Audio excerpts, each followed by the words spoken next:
This letter was sent to every state education agency in the United States. Any violation of Title VI, including the use of diversity, equity, and inclusion programs to advantage one's race over another, is impermissible. Sending this letter to state education agencies is the most aggressive move yet from President Trump in terms of threatening the main federal funding stream that supports local schools. The Trump administration has not named many specific K-12 programs that they believe violate these DEI restrictions. But these are the types of programs across the country that could come under scrutiny. Single race affinity groups. These could be discussion groups where schools separate students by their racial categories for the purposes of discussing diversity issues and issues of bias and prejudice.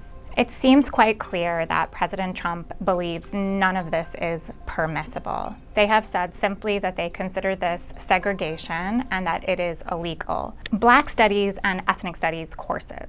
In some states and cities, these concepts are built into the curriculum. They could be talked about in a history class, in an elective, in a literature class. One of the core concepts in these disciplines is structural racism. President Trump has argued many times that discussions of structural racism or white privilege in classrooms are discriminatory toward white students.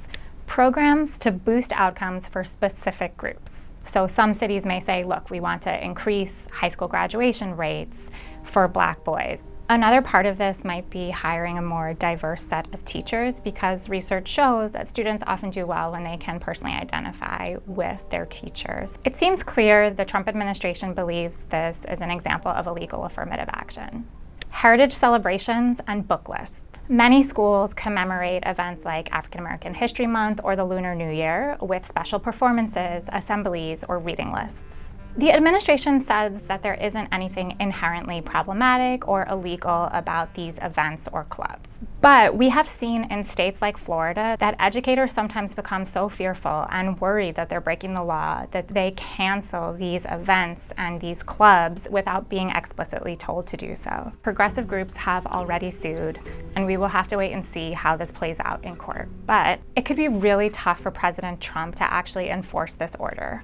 There are 13,000 school districts nationwide, and it would take an enormous amount of work to scrutinize all of them. However, as he has done with colleges, he could certainly pick a few examples of famously liberal school districts and go after them.